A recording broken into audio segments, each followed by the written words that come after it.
took in 1 million Syrian war refugees. Many of them are working in important jobs like in the health sector and in the traffic sector. Germany needs these workers. We need these people who have become friends and neighbours for many people. The times in which the EU played an important role in the Middle East are long gone because the EU has lost all its foreign policy credibility. And now we're seeing unbearable double standards appearing. The silence of the Commission against the war that Turkey has been waging against Kurdistan is deafening. And the same goes for the violation of the ceasefire and the occupation, which is against international law, of further Syrian areas by Israel.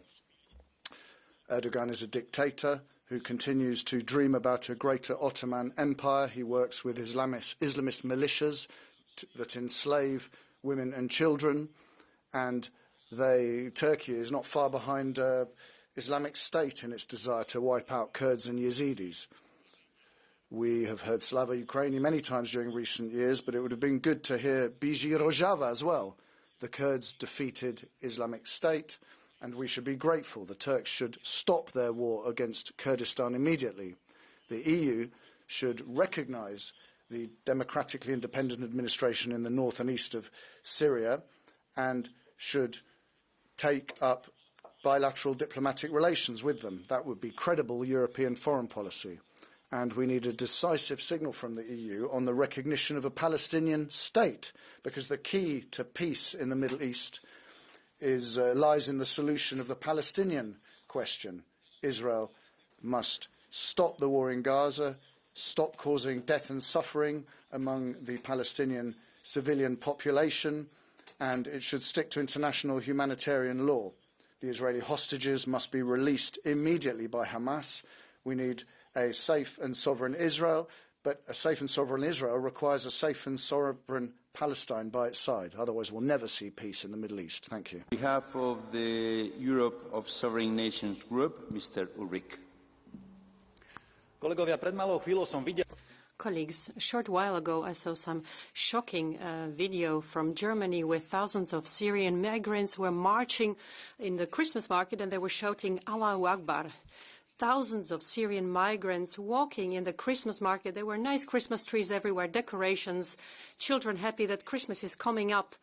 And I'm asking you, is this the Europe that you want, so that people are afraid to go visit the Christmas market? But now we have a chance to change things. You're saying that a democratic government is coming up in Syria. Okay, let's try it. It's high time, so that as the EU helped migrants enter the EU territory, now we can help them to go back home.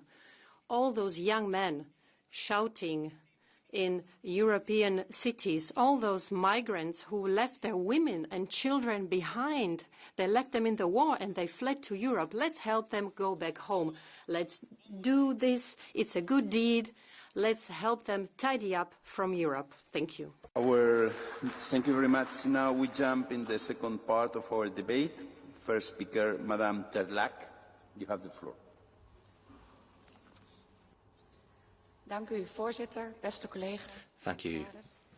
Wij kunnen ons geen voorstelling maken van wat voor gruwelijkheden er in Syrië hebben plaatsgevonden. Well, we can only imagine the atrocities and difficulties that have taken place in Syria over the past few years of dictatorship, with scars which will remain. And there are many unanswered questions about the new regime.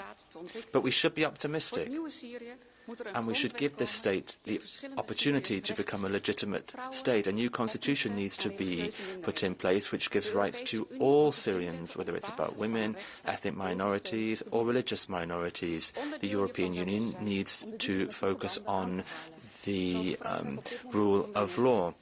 In giving assistance, we need to build diplomatic relations, and we should also ensure that our embassies can be opened in Syria. Europe must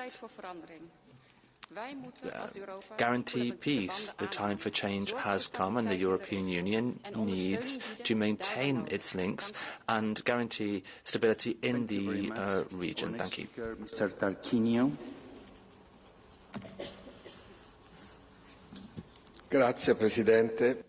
Thank you, President. High Representative. Assad's brutal regime has gone, and that's enough to give us hope. But the path towards peace, security and democracy in Syria is an uncertain and long one, as you said. And so we need a strong diplomatic commitment from the EU. We need to put pressure on, with all the instruments we have available, on the transition government so that they can launch, guarantee and respect a democratic process which is based on respect for the rule of law, equality between men and women, and fundamental rights for the entire population of Syria, all the different ethnic groups from wherever they come. If we really believe that all the people should be involved in the position of transition in a Syria that remains territorially whole, we can only be astonished at some of the actions by member states. I mean, stopping processing asylum requests from Syrians is crazy. It's not a peaceful state. What we need to do is increase humanitarian aid, because people and communities are in a dramatic situation in Syria. We need new flexible rules as well on asylum, which enables Syrians who are currently in the European Union to go back to their country of origin to contribute to the transition process without risking losing their status as refugees in Europe. And finally, a lot's been said about Iranian and Russian influence on Assad's Syria. Well, yes, some things need to be dealt with.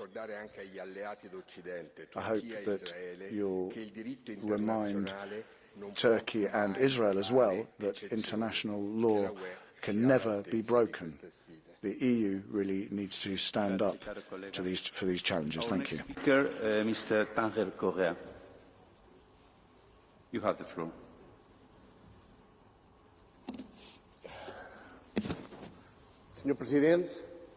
President, Madam High Representative, Vice President of the Commission,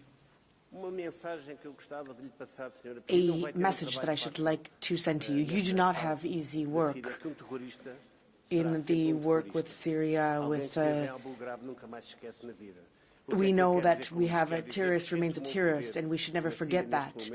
And so look at what Syria is facing now, is they have terrorists and many other countries that are interested in garnering power there, and then we have a geopolitical situation.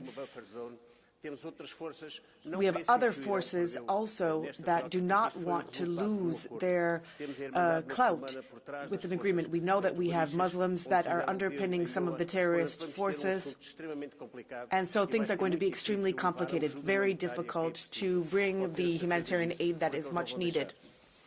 And we can never let that be far from our mind. So I'd also like to state that if the European Union, once and for all, in this area, does not look at the problems clearly and does not make progress, it will completely lose its credibility. And we have to look at the situation with clarity. So, Madam Commissioner, yeah, we know that we often have the saying parole, parole. Words are just words, but we have to be a trustworthy partner and one that they can count on. Thank you very much. Madame Gambino. Mr. Gambino, sorry. You have the floor. Monsieur.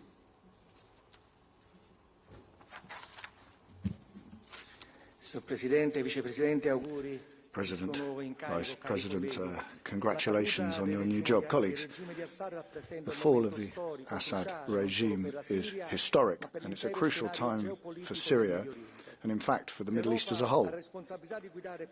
Europe is responsible for guiding this transition, avoiding the errors made in the past, in Iraq and Libya, for example, because a lack of a clear strategy there left chaos in those countries. It's now crucial to recall that the stability of Syria also depends on the surrounding region, in particular on Jordan, which is already suffering the consequences of the crisis. The recent statement from President von der Leyen, when she expressed the European Union's full support to Jordan, is a clear sign as to how the European Union is going to work closely with countries that border Syria to guarantee an orderly transition in line with Resolution 2254 of the UN Security Council.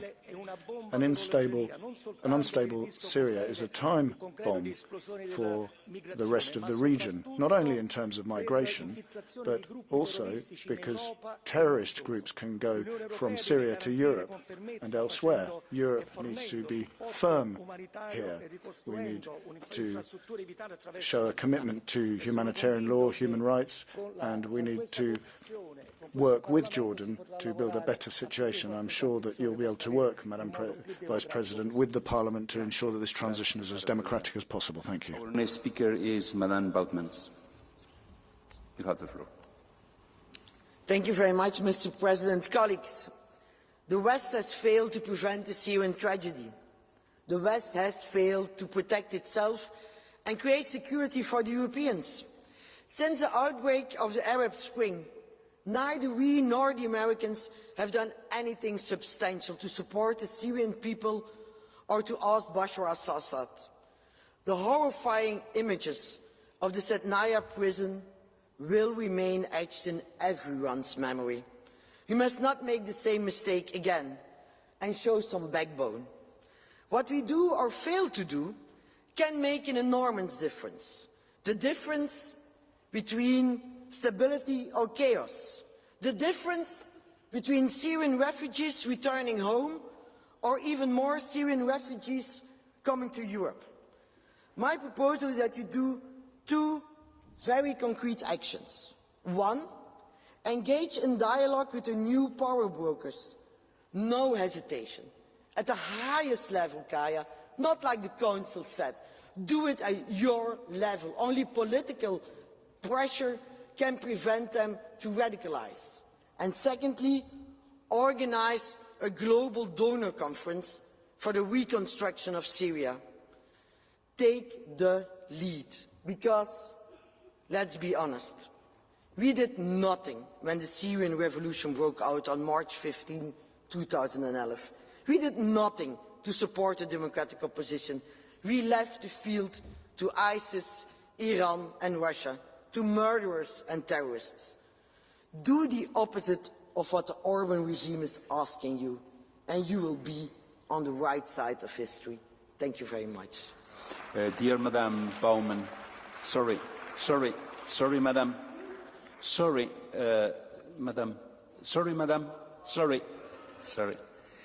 You have a blue card from Mr. Gratsoulis from ESN Group. Do you accept it? Yes.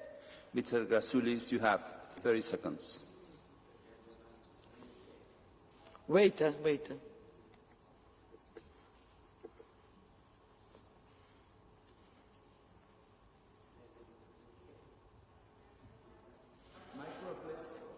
I don't hear you.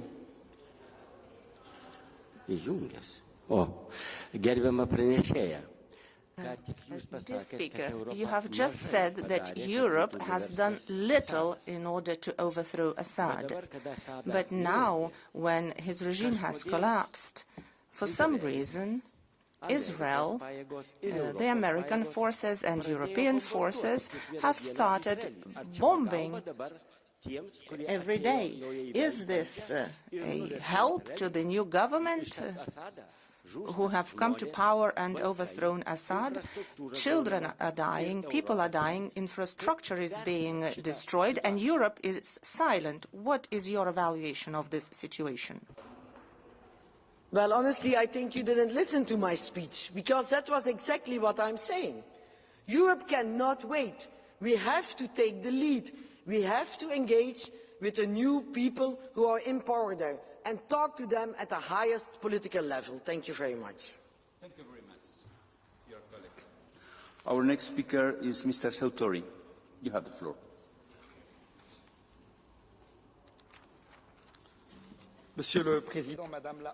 President, High Representative, a special envoy and 60 million euros in aid, but that is not enough considering the scale of chaos in Syria. We're talking about 50 years of oppression. We're talking about people being forced to exile to not be tortured or killed. We're talking about the fact that we have to document the truth and responsibility of what veritably went down in the country. Now I'm calling on international justice to protect all evidence and to conserve it. Justice is a prerequisite to peace, and it is today that we need to make sure the conditions are in place for it to be put into place in a free and democratic Syria. For the democratic transition, and diplomatic relations must be reestablished as quickly as possible. We must be demanding in terms of human rights and specifically in respecting the rights of women and children and minorities. Now, I have a specific thought for the Kurdish people where they will have a determining role, that have had a determining role in fighting IS. We also need to protect the Syrian sovereignty from the Israeli actions. We also need to make sure that we are fighting the discourse of the hard right.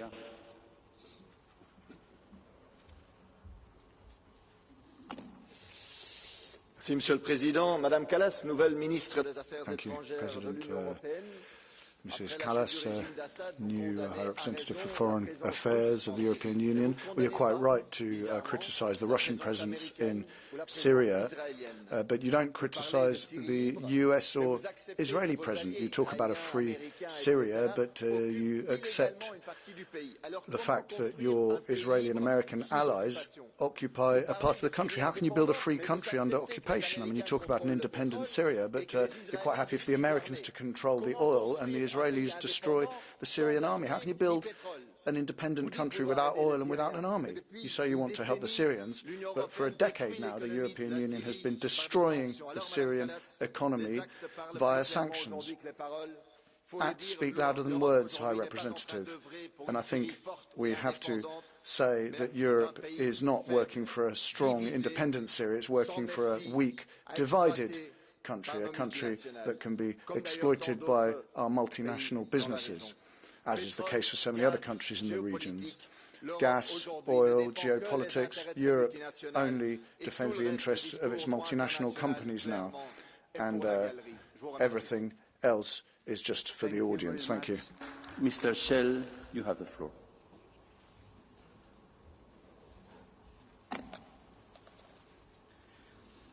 Deutschlands Innenministerin ist besorgt.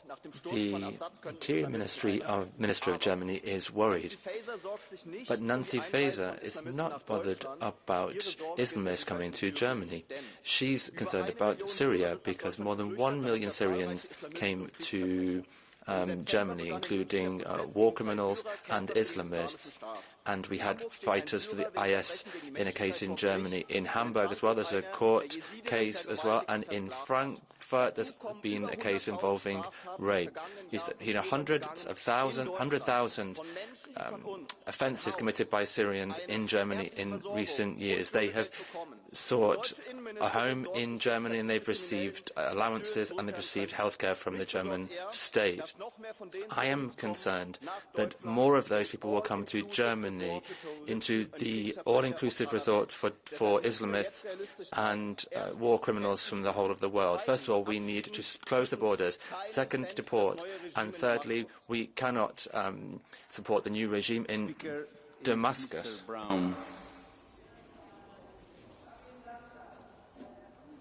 Laudetur Jesus Christus. God bless everybody, Syrians and all the others. The question is, who's next? Who's next that you are going to nominate for a bad guy? Somebody to be erased, delegitimized, somebody that you want to help, rob, kill.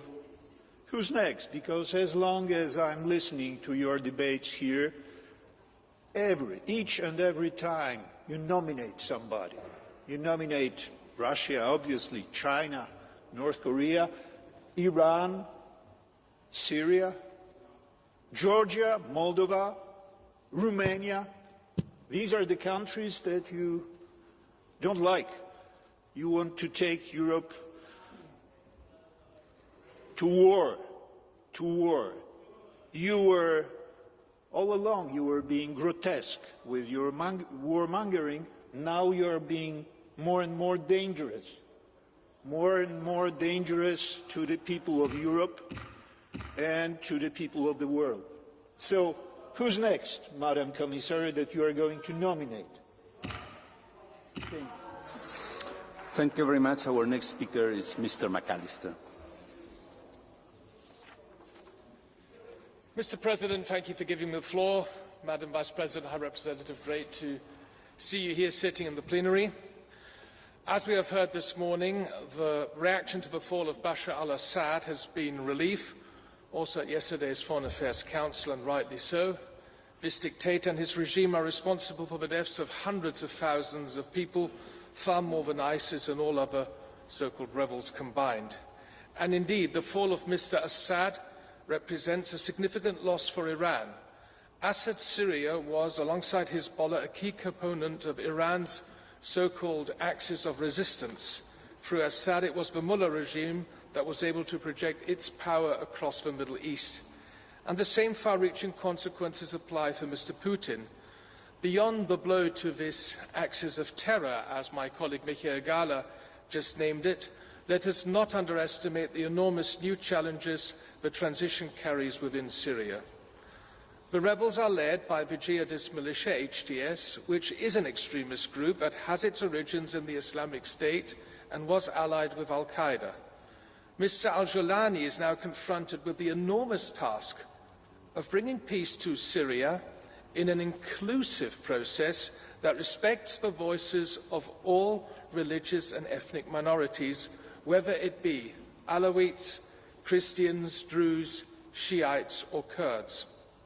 Relief and concern are not a contradiction, but rather the foundation for a reasonable policy towards the realities and uncertainties of the entire region. There is also room for hope. The European Union should not allow a vacuum in Syria. Let us engage and try to stabilize the country and constructively reach out to other powers which have sway in the country. Madam Kallas, I am glad to see you are already working exactly to this end. Thank you. Thank you very much. Dear President of the AFET Committee, nuestra siguiente oradora es la señora Pajín. Tiene usted el suelo. The next speaker is Madam Pajín. You have 1.5 minutes. Gracias, señor presidente. Thank you, President. Welcome, Madam Kallas. Now, we would like to go back, but we are afraid. And the question is, going back to what, or to where? These are the words of a woman with her husband and 2 children who have disabilities and who left homes because of the brutal dictatorship in the country. Today, in their family, they are in a refugee camp in Lebanon, much like other millions of Syrians in the region. Again, anyone who is trying to use this debate for hate speech, just try to think for a second, where is your humanity? Now, we have seen that this is one of the worst crises that we've had in our times.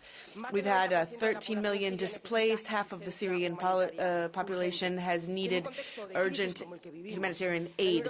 In terms of the crisis that we have, the EU should be decisive with urgent humanitarian aid and not have a temptation to reduce in terms of quantity.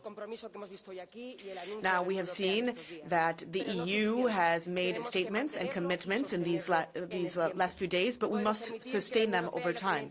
The EU and the international community shan't forget the Syrian people in just a couple weeks or months' time. The EU must work with all parties to guarantee the state and the future and the access to humanitarian aid.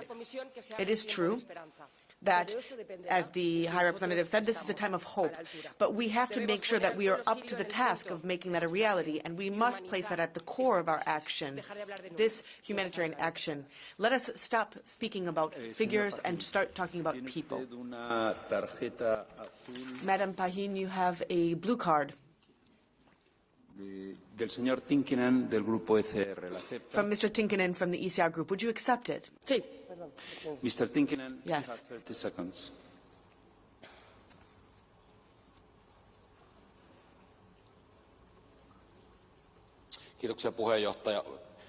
Thank you, President. Esteemed member, when the war began and people started fleeing Syria, it was said that it would be important to protect these people as long as the situation remains the same. Now that the al-Assad regime has been toppled, many are, in a very well-founded way, thinking that it would be the right time to go back home. You, on the other hand, were talking about the fact that we are using the situation the situation is being used to bring forward hate speech. How is it possible to build Syria from outside? I believe that the Syrians who go back to Syria will be able to reconstruct the country and that they are needed. Thank you. Now, sir, today, in the past, and always, we need access to humanitarian aid for all individuals in an equal way. And we need to stop sowing hate and using human tragedy to sow hate in our society, as you have done in the past. And we should stop availing of situations that are so devastating for others. We must stand in solidarity and build new hope for the Syrian people, guarantee humanitarian aid, and guarantee a future of hope for the Syrian people. Our next speaker is Mr. Rago. You have the floor. Thank you, President. High Representative, the fall of Assad's dictatorship could have represented hope for the Syrian people, but the risk is that it will enter even deeper chaos. We have seen Islamist militia start to take control. How can we not be horrified in the face of this situation? These men, women and children, religious minorities, especially Christians, are facing a dark future. The cultural heritage of Syria is being destroyed. But then what about Western powers, for example, France? They are celebrating the victory of rebels, but these are Islamists, and there is no such thing as moderate Islamism. Examples from Iraq, Iran, and Libya. Perhaps if we looked at those and remembered those, we wouldn't be so naive. And we'll see mass migration as well, and violence in Europe. Europe needs to react with a clear head and in a firm manner, but we also need to protect our external borders. And then, coming back to the European Migration Pact, this wants to force automatic distribution of mass migration. It's a duty to our people to combat these threats. We also need to support the forces that fight Islam and protect persecuted minorities, and we need to ensure that asylum claims are dealt with outside the EU. This is our minimum security obligation in an international context of significant instability that the world is facing. Thank you. Mr. Jihadi, you have the floor.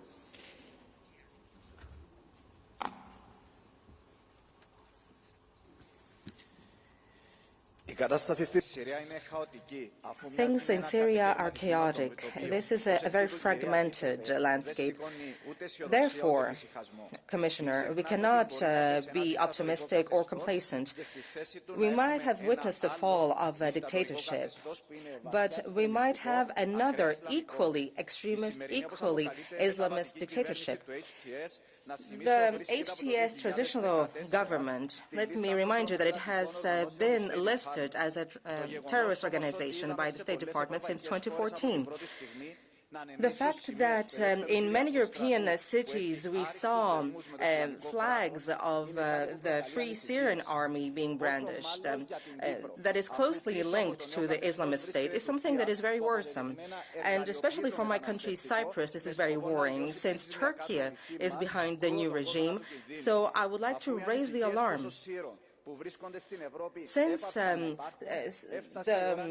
worries of so many Syrian immigrants here in Europe have stopped to exist, now they should return to the country. We need to be proactive. We cannot allow illegal migration to become a fifth column in our European countries. Thank you very much. Madame Strack-Zimmermann, you have the floor. Thank you very much. Hohe Vertreterin, es ist mir eine Freude, Sie heute hier. High Representative, it's a great pleasure to see you here today. Well, we were happy when we heard that Assad had gone. Hopefully he'll be happy in Moscow. But I think we need to reflect on what Europe's done during recent years. How could we end up with this vacuum? How could we see Russia move in that way and support the brutal Assad? I mean, we know what Russia gets up to. We've seen it in Ukraine as well. So Europe now has an opportunity to help to achieve stability in Syria. I mean, that would be a good thing for Europe too. Ladies and gentlemen, we'll see whether the Islamists genuinely want to work for the future of Syria rather than suppress people, as has taken place in Afghanistan. Europe can make a contribution, also a diplomatic one, and we could help Syrians rebuild their homeland, and the Syrians here in Europe could help to be a bridge between the two continents. But Europe needs to be present in Syria, and High Representative, I'm sure that you're the right person to represent Europe on the world stage and in the Middle East. Thank you. From Madame de Mirel from the left. Do you accept it? Hier. Madame de Mirel, you have the floor. Wir können Deutsch sprechen. Das machen wir doch gerne. Thank you very much, Mrs. Strack-Zimmermann. Thank you for taking the blue card. Now, I would say that the Syrian people long for equality, democracy, peace and justice. They have been through too much suffering. For decades now, in Syria, it's not only large powers like Russia and the US who have been active, it's also Turkey that's sending in jihadis, Israel's been bombing various areas, and Germany has, with its government, been involved in delivering weapons to Israel for months now, and they're proud of it. And Germany is also has the speaker is interrupted by the president. So how are you going to contribute to stability in the region by delivering weapons? Thank you very much. You've spoken for a long time, says Ms. Strack-Zimmermann, without asking a question. But the situation is very complex, and Europe needs to play an appropriate role, which it hasn't been doing during recent years. All of those involved need to sit down around a table. And when it comes to Israel, Israel suffered bombardment from Syria for decades and has now been destroying chemical weapons supplies to ensure that they don't fall into the hands of Islamists, so that they can no longer be used for the purposes that Assad was using them for. I'm sure that Mrs. Kallas is the right person to represent Europe and help to bring peace.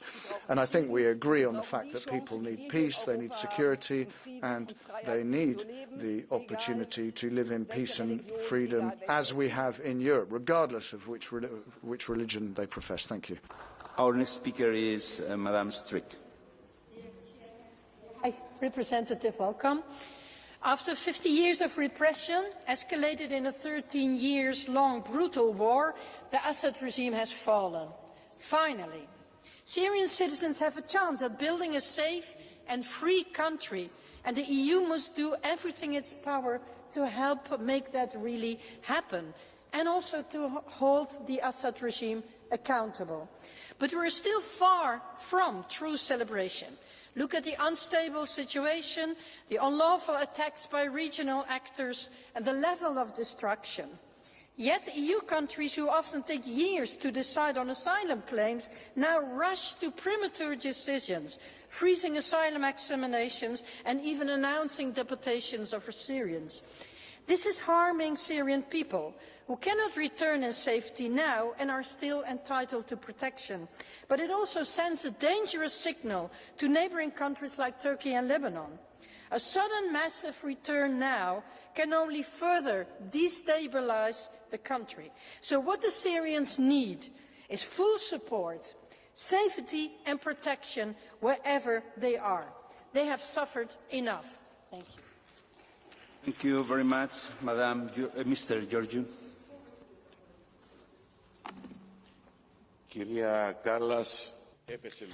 Ms. Callas. Dictator Assad has finally fallen, and celebrations have erupted, like in Iraq and Libya. Of course, we saw the consequences for the peoples of those countries. So those who were considered to be terrorists until yesterday and cold-blooded murderers, now they have been rebaptized, rechristened as guarantors of freedom and peace. But for years, the EU was silent.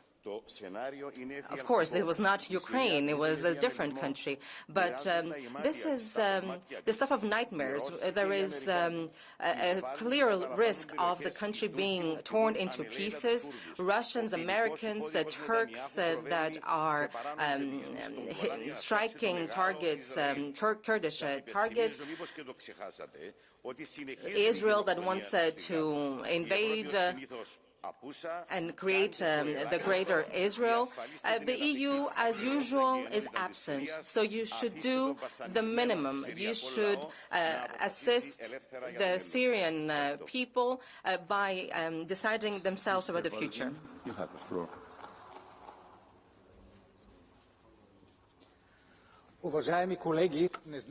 Colleagues, I don't know whether you've noticed this, but the state of Syria has died. In its place, there is a melting pot of militant jihadists, Kurds, Druze, and all sorts of agents of foreign interests. This explosive combo was created by the US, Turkey, Israel, and Great Britain. Generally, every time a so-called civilized country decides to mend the situation in what it calls uncivilized countries, we witness a total breakdown and many people die. 20 years ago, the US promised to democratize Iraq, but instead assisted the creation of ISIS.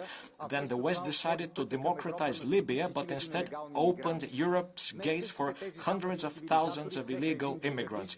Today, the same Western civilizers took a jihadist, Mohammed al-Julani, removed his garments, cut his beard, and proclaimed him a liberal Mother Teresa. And they're telling us how civilized he's become. Once upon a time, the US treated Osama bin Laden in the same fatherly manner because the US was sure that he would always carry out their orders. We all know what that led to. I don't think it's going to be any different today.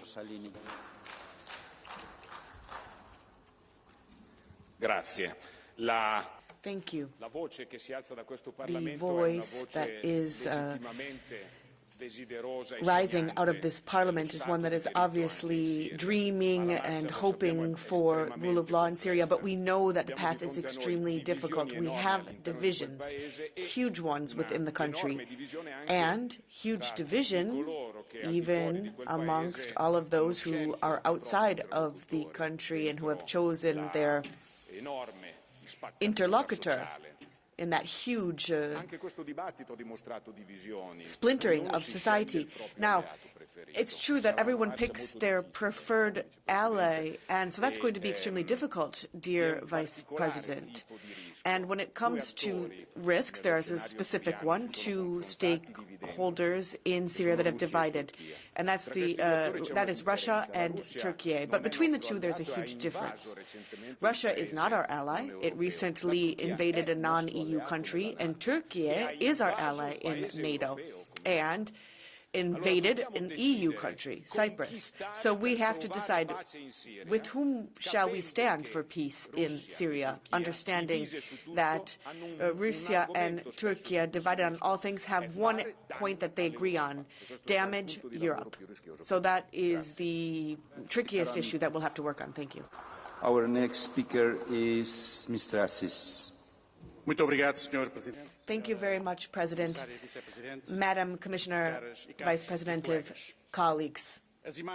Now, the images that we have seen from Syria show the worst evil that humans are capable of, from emerging from these prisons. Now, unfortunately, we don't necessarily move from evil to good. What is happening in Syria is extremely complex. So for the future of optimism, we have to look forward with hope. The paths are now dividing. That is clear. And one thing is improbable, is that there would be a tolerant, multi-ethnic country. Now, what is, however, possible, but that we don't want, is the descending into authoritarianism. Now, if we look at what is happening, we hope that the Syrian people will be able to freely choose what they would like, and no other people, no other states that are going to choose on behalf of the Syrian people, and that it would just be a pawn in the geopolitical chess table. Now, if we look at the rebels that have taken power, they have given statement for a managed transition, but we must support that and ask, how exactly are they going to respect the religious minorities and lead to peaceful coexistence? Will they be able to do that? Will they be able to tame the war and not use chemical weapons against civilians without any defense? And how can we make sure that humanitarian aid gets to the civilian population? Lest we forget, Syria is destroyed, and so one of our major functions shall be to support Syria in its process for rebuilding. Thank you. Our next speaker is Mr. van der Riese.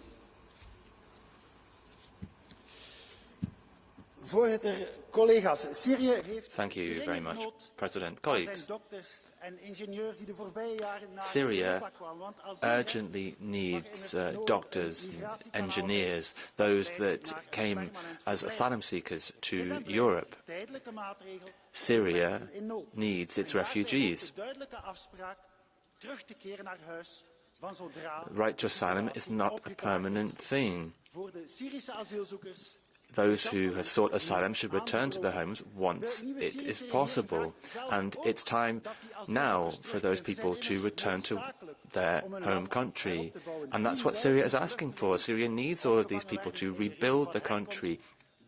Tens of thousands of refugees who could return to Syria and who should return to Syria.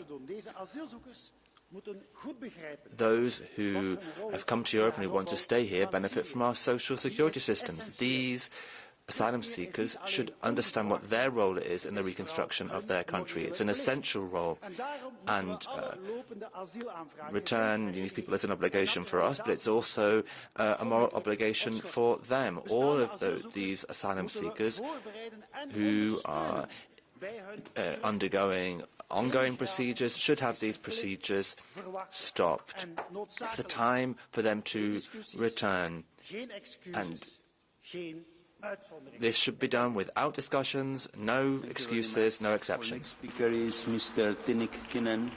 You have the floor. Mr. President, after years of war in Syria, Assad's criminal regime collapsed in just 11 days. The years have been devastating.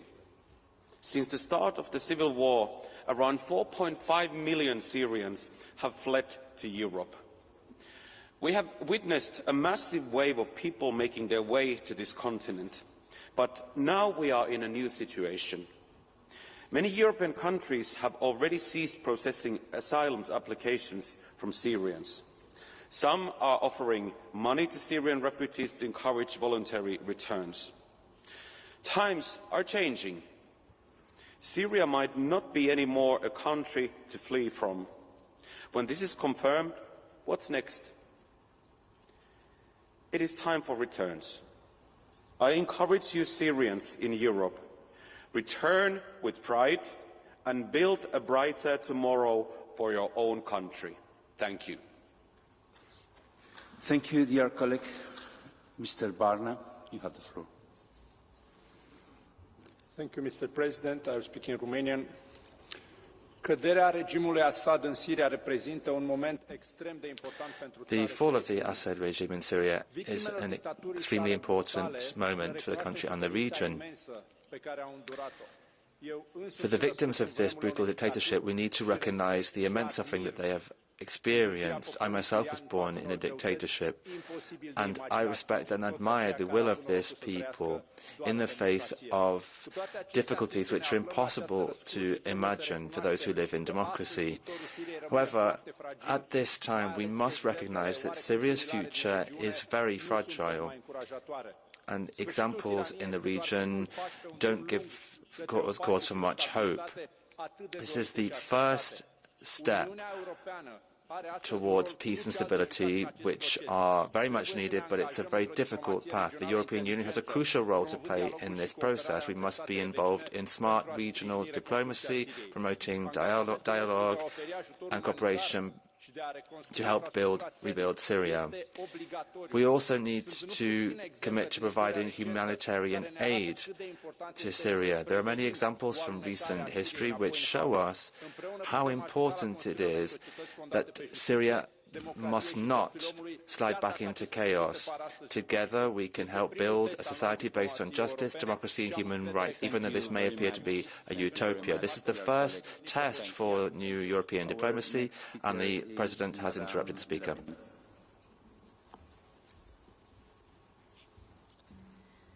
Thank you, President, High Representative. Efter al-Assad-familjens järngrepp I 50 år har regimen äntligen fallit. En stor glädje för världens syrier, men också en stor oro. Have had the Assad regime in place for a long time, but it's now fallen, and that leads to a great deal of uncertainty as well as hope. Many Syrians came to Europe. They've been coming for 15 years now, and many of them now have friends, a job, their children are in school, and now they're supposed to leave their new life behind to go back to a country in which Islamists are in power. And that's unthinkable. I mean, certainly some of them will want to go home to their country of origin. Many people, though, have understood what it means to live in freedom in Europe, and they want to do the same thing in Syria. Refugees, however, who are going to go back to Syria are going to have to make a contribution to rebuilding the country during a very uncertain time. We're also going to have to make sure that the funding is available to rebuild the country. But the most important thing is to build democracy so that people can be safe. Thank you. Arvoisa puhemies, President, the fall of dictator al-Assad and his regime brings joy and relief for all Syrians and the whole world. However, the future of Syria remains a matter of great concern. Hay'at Tahrir al-Sham's commitment to women's rights and democracy are big question marks. Turkey and Israel are exploiting the situation for illegal territorial gains. Turkey is now attacking Kurds in the self-governing region of Rojava and arming Islamist groups for this purpose. The EU must put pressure on these countries to immediately stop their illegal activities in Syria. Now, as it appears that the EU is in formal contact with the new Syrian regime, recognition of Rojava's self-government must be a condition. When discussing the future of Syria, Kurds should be involved as a party both nationally and internationally. The international community must not turn its back on the Kurds, who have fought with great sacrifice in the region for equality against ISIS terrorism. Much, dear colleague. Next speaker, Mr. Fröhlich.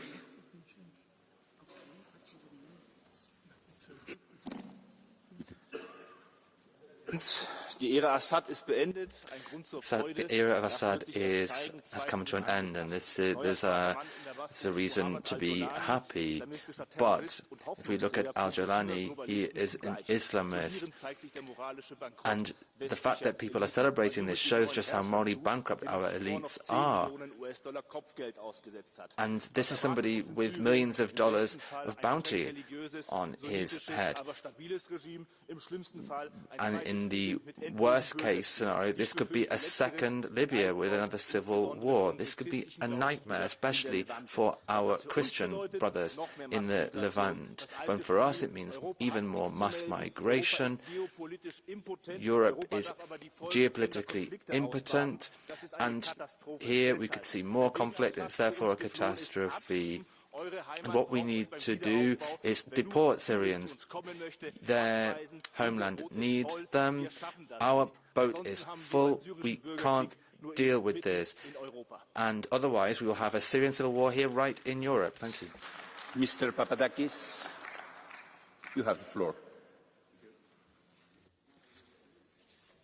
The imperialist invasion and the planned partition of the sovereign state of Syria has all been planned in the Middle East by the US, the EU, NATO, Turkey, and Israel. And it comes, it's closely linked to the genocide in Palestine by the State of Israel, attacks against Lebanon, and threats against Iran. The US, the EU, and the Greek government have welcomed the toppling of the Syrian regime by the jihadists and are now calling them rebels and guarantors of democratic transition. There is a lot separating us, of course, from the capitalist regime of Assad, but from the first big moment, we condemned this invasion and revisionist tendencies, but you only speak against Russia while you're turning a blind eye when it comes to the US, Turkey, and Israel that have invaded Syria. So we need to stand in solidarity with the Syrian people and against imperialism. You have the floor, sir. Thank you, President. Welcome, High Representative. Now, we can welcome the falling of a dictator and the toppling of al-Assad, who had crimes, torture, displaced people.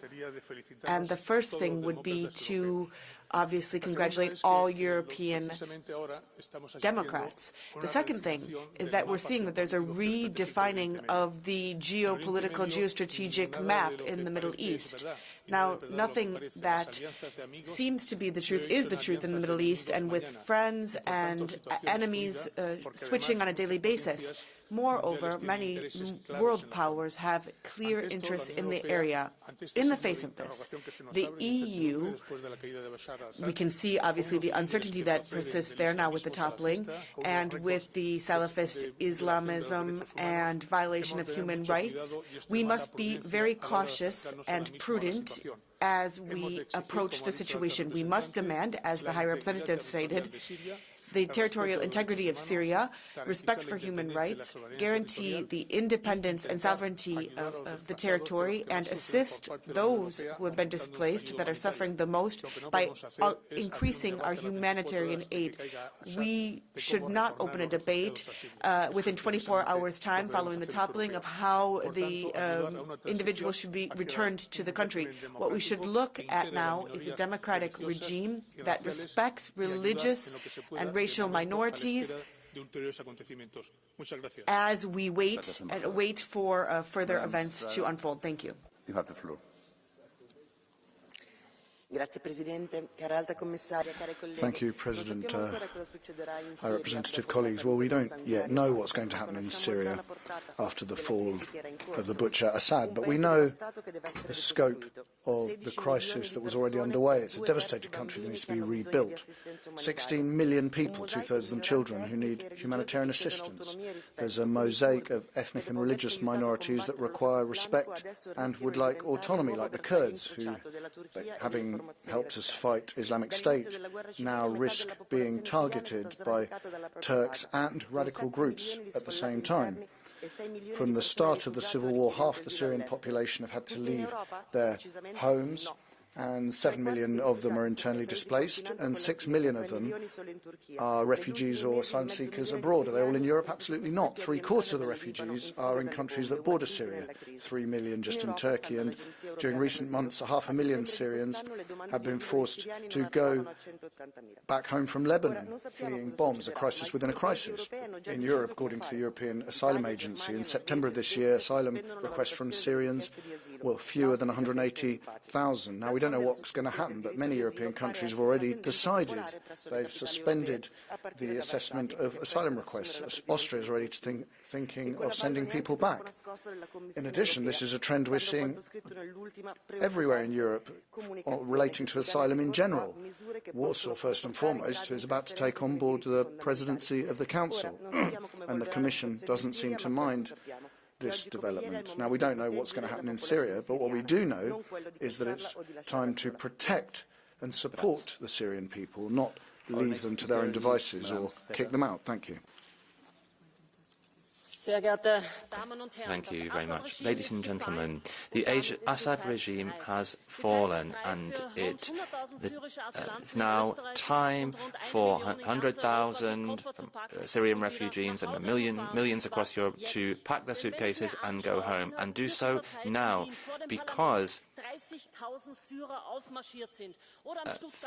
we've seen 30,000 Syrians marching on the parliament. We've seen calls for violence from Syrians in Germany as well, and they should leave the country as soon as possible. This is a clear security risk for those people who want to close their eyes to this in Europe.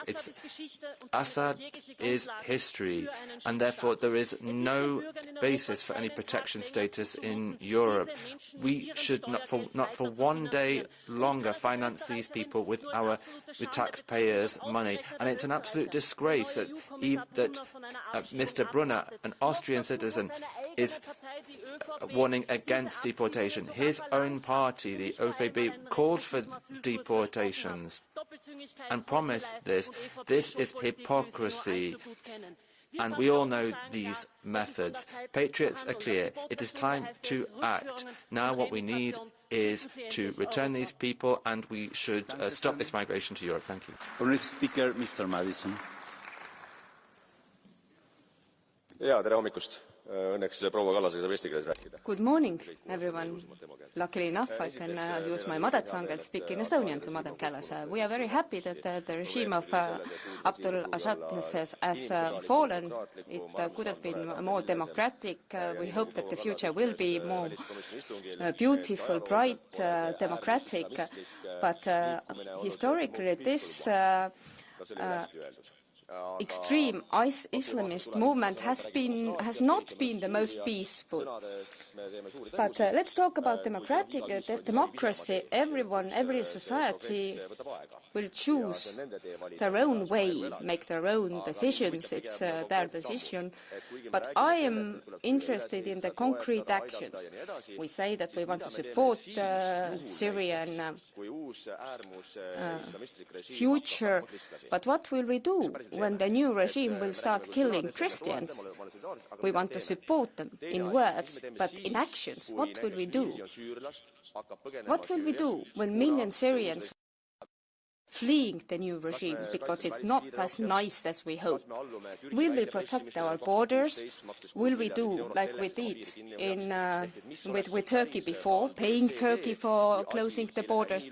What are our plans, B, C, D, if everything is not as bright as we talk about and hope today? You have the floor. Thank you, Mr. President. Dear High Representative, good to see you here in our plenary, Kaja Kallas. De val van het Assad-regime brengt zowel opluchting als onzekerheid voor Syriërs. Assad's regime has fallen, and many are relieved, but there's much uncertainty for Syrians. Will the country be in a period of instability? Will it be a time of rebuilding and stability? Will it mean that people can come back to Syria safely? new Syria has some benefits. They have now lost the Russian influence that kept Assad in power, and last week the European Union requested a peaceful transfer of power. Meanwhile, the UK, the US, Israel and Turkey continue to act, and they are talking with the rebels that brought down the regime. In Russia and in China, well, we cannot let them decide the future of Syria. The European Union must assume its responsibilities, discuss with Syria so that the real rebuilding can begin, not just for stability and safety, security in Syria and for the whole region, but for Europe's safety and security as well. Thank you. Our next speaker is Mr. Orlando.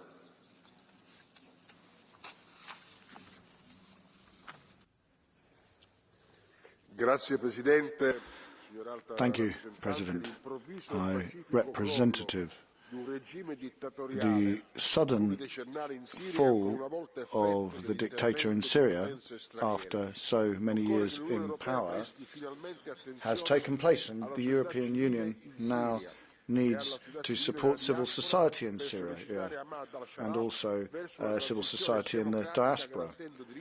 We need to push for a democratic transition, guaranteeing the rights of minorities and women. Turkey has played an important role in this phase, but we need to call on them to stop attacking the Kurds. We need to make sure we have a presence on the ground to ensure that civil society can be properly involved in the transition. They're the only ones who can move the country towards democracy. We also need to look out for the rights of Syrians in Europe. We need to maintain their guarantees. There's also a UN resolution which needs to be respected, and we need to do that so that the Syrian people can decide their future. Syria has been the arena for much conflict, and that has nothing to do with the rights of the Syrian people. Thank you. Thank you. You have the floor. Thank you very much, President. The 8th of December 2024 marked the end of the reign of the Assad family. Syrian refugees, for the first time, are contemplating and dreaming about returning to the country with the scene of so much torture. Syrian territory has been a scene of clashes, interventionism, and we need to support the Syrian people in their aspirations for freedom, dignity and justice, respecting all of the diversity and religious minorities in the country. Many people are seeking to divide, but with a neighbour, Israel, we have a neighbour, Israel, which is bombing Syria. And how can this be taking place? How can we dream of a future when so many Western countries are trying to define their priorities and prepare Syrian refugees to return to their country? Syria in this.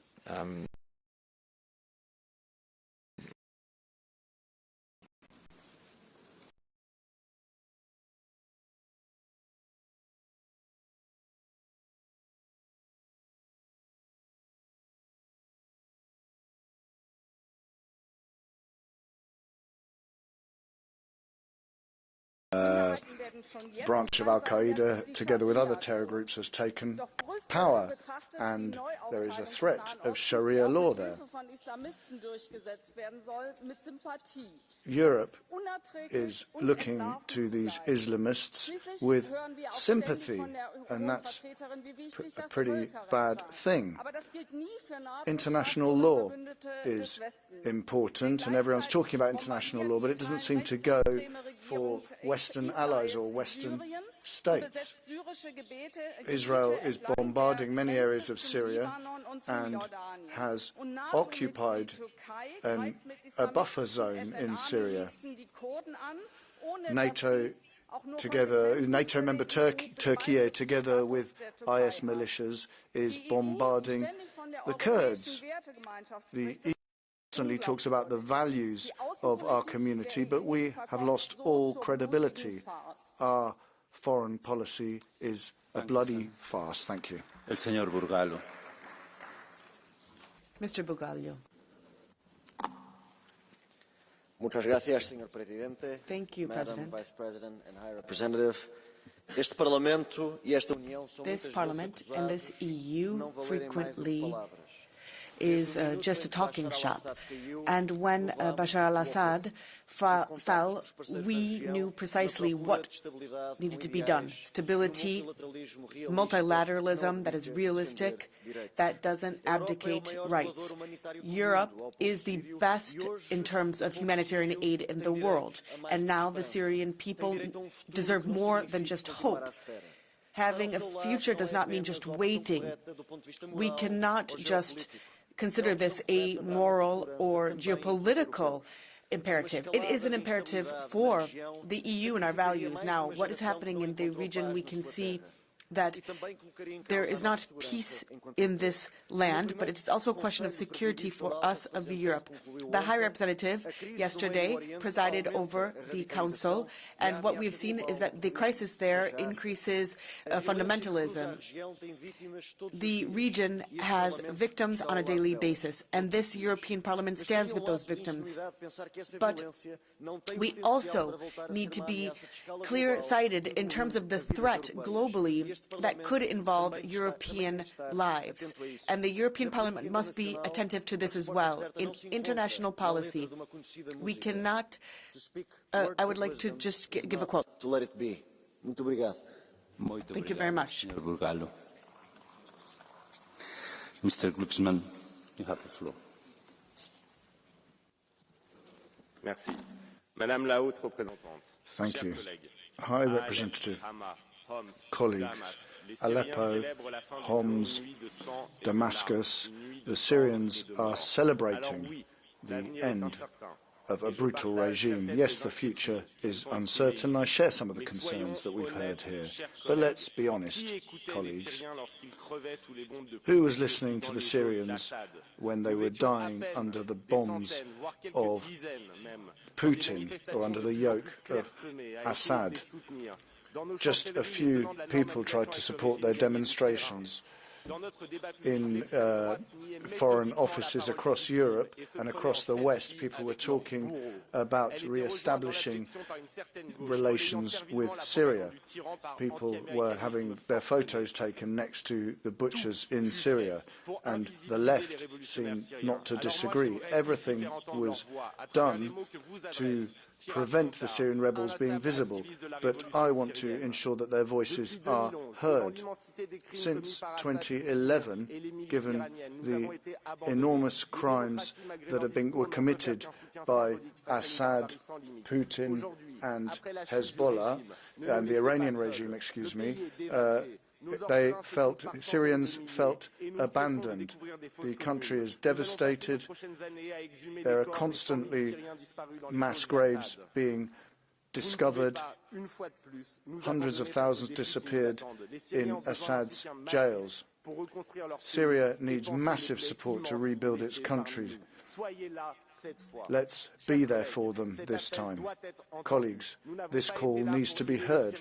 We weren't there to help Syrians in the war that they fought, but we have to be there for them as they build peace. Thank you. Our next speaker, Mr. Tioni.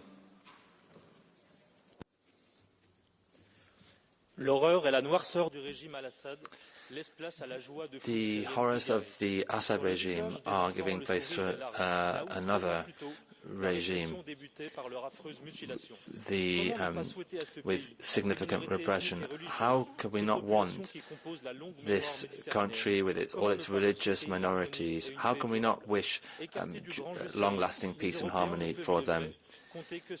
And we need to focus on that hope. But I am significantly worried about our continent, with the threats that surround us and that are also here on the ground, because of jihadists. It's possible that we may see an opening up of Syria, and we should encourage that, but we should remain clear-minded. Now, we have a devastated Middle East, and this is something that we need to take into consideration. Thank you very much. Our colleague Kanko is the next speaker. Thank you, President. Madam High Representative, we all agree that Assad was bad news. Bad news for Europe, and certainly bad news for the people in Syria and in the region. We should all know that the HTS is no better news. Not for us and not for them. The fall of Assad means less fuel for Hamas and Hezbollah, less power for Iran, a new balance with Russia in the region, and an opportunity for something else. That good news is only one side of the coin, because the tyrant is replaced by Islamist jihadists. That remains a threat. So while we can indeed rejoice in the fall of Assad, we cannot see any promising future for Syria, and even less so for women, Christians, religious minorities, and Kurds today. We must be vigilant. How will you navigate between optimism and realism in this situation? How will you work with our transatlantic allies? The danger of European jihadists who went to fight us always try to come back to Europe. For that, we must protect our borders and be clear they must stay there. Madam Kallas, your Christmas menu doesn't look very good. When we look at the situation in Ukraine, at the crisis in the Middle East, at the situation in Africa, you really have a lot on your plate. But in this Parliament, we stand ready to work for you, for security and for a better future. Thank you very much. Thank you very much, dear colleague. Mr. Guetta, you have the floor. Ce n'est malheureusement pas impossible. Unfortunately, it's not impossible that new Syrian leaders could end up repopulating the prisons and imposing the hijab. But how can we be certain about that? Why should we rule out the idea that they want to rebuild their country rather than plunge it into further bloodshed? Why should we believe that they aspire to impose in Damascus the theocracy that is falling apart in Tehran? We've got these people who are opening up the doors of the prisons, and Syrian men and women are supporting them because their victory has marked the end of the rule of brutality in Syria. Nothing can be excluded. But for the moment, we're seeing that Putin is not invincible, and there is a suspicion that the strange levels of concern that have accompanied the freeing up of Syria are just an effort to forget the shameful alliance that brought the Kremlin, Iran and the far right together. Thank you. Thank you very much, President. In Syria, with the fall of tyranny, the dreams have come true for many people who protested during the Arab Spring, a democratic movement in Egypt, in Libya, in Syria, but also in Europe, in Spain, where many of us mobilized on the 15th of March in that same year. I've seen so many missing people, so many people tortured. Now we see a stage of hope. But there are also risks. What can we do here in Europe? First of all, we should not turn our back on Syrian refugees, as the far right are calling for. We should also demand that the Islamists respect minorities and women, but also from Turkey we need to have respect for the Kurdish people. And also Netanyahu's expansionist plans. They've even talked about reaching Damascus in their government. Violent plan, bombing. We cannot stifle the dreams of freedom, and we need to respect Syria's territorial integrity, and that's also our responsibility because Europe, this continent, is supporting Netanyahu. Thank you. Our next speaker is Mr. Gomar. President, High Representative, colleagues, the consequences of the fall of the Assad regime are geopolitical, but they are also of a human nature. There is a real risk of this country continuing to splinter. The West with the Russian, the Kurdish in the northeast, and so on and so forth, with the Christians in the main cities. And of course, then there are the Daesh fighters throughout the country. Now, there is a calm transition, at least in appearance thereof, and yet the country is in chaos. Tension is all over. On the ex-Syrian army, the pro-Turks are fighting in the north. Murders continue. Pillage continues. And then the Americans are bombing Daesh bases. We shan't be disingenuous. We must be prudent. HTS has done nothing to prove that they have taken distance with the Islamist terrorism. And we know that there is the imperialist issue related to Turkey. All you have to do is speak with our Cypriot friends. Children, women, minorities will be the main victims of this regime that has not yet stated its name. Now, the High Representative must have a strong voice, an observation mission to remain calm in the country until we know better what precisely is taking place there. Thank you. Give the floor to Ms. Insir for 1 minute and a half. Madam High Representative, colleagues, at last the brutal regime of Assad has been consigned to the dustbin of history, and the dream of democracy that sparked 2011 revolution is emerging. For a democratic Syria to thrive, it must embrace diversity and equality, accommodating the hope of all its people, whether it is Arabs, Kurds, Christians, Sunni, Shia, women or men. And foreign powers like Turkey and Israel must cease their unlawful actions that violate Syria's sovereignty and territorial integrity. International law must apply equally to all. I urge the EU to raise its voice against this violation, particularly as the upcoming US under Trump may disregard established global rules in this process. As we speak right now, Turkey, alongside its SNA terrorist allies, is attempting to invade the Kurdish city of Kobane, a site pivotal in defeating ISIS. The international community's understanding of the situation in Syria is being tested right now. It is unacceptable for a NATO member and an EU candidate to engage in such behavior. A united front from the EU and NATO can send a clear message to Turkey about the limits of tolerance. To avoid missteps, the EU must support democratic allies, particularly the Kurdish-led autonomous administration of North and East Syria, which has fought for freedom and played a crucial role in combating ISIS. High Representative Kallas. Syria stands at a crossroad. Dialogue among all factions, especially democratic ones, is essential, and Turkey and Israel must halt any violation of Syria's sovereignty and territorial integrity. Thank you very much. Now I give the floor to Mr. Holvenji for 1 minute. Thanks a lot, Mr. Chair. Dear High Representative, dear colleagues, something great has happened in Syria. However, many experiences, personal meeting on the spot with Syrians warn me caution. What's next? We must have a clear picture. Any decision influences millions, whether they return or leave the country. No room for false promises. Return of Syrians to their homeland is essential for all.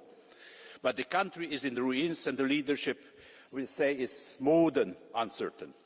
The EU needs to be aware of what is its own capacity to do and what not to do. Concrete, it is essential to have a dedicated summit to take a general overview of realistic possibilities. Currently, we have pressing humanitarian appeals to answer. EU sanctions on Syria cannot anymore be the barrier of delivering aid. Guarantees are needed for the Christians, as well as Kurds and others will enjoy the full freedom of existence. Dear colleagues, We have to stand up for the rights of Christians, Kurds and other minorities. It is not a religious, but it's a humanitarian rights question. Respect of the rights of all parts of the Syrian society is absolutely a key. As soon as the conditions are there, dialogue is needed together with the regional actors for reconstruction. There is no return otherwise. Thank you. Thank you very much. Now I give the floor to Mr. Weimers for 1 minute. Thank you, Chair. High Representative Kallas. Millions came from Syria to Europe. Now the regime has fallen and countries want to return migrants there. But their hands are tied by the EU court, which is legislating from the bench, overruling democracy.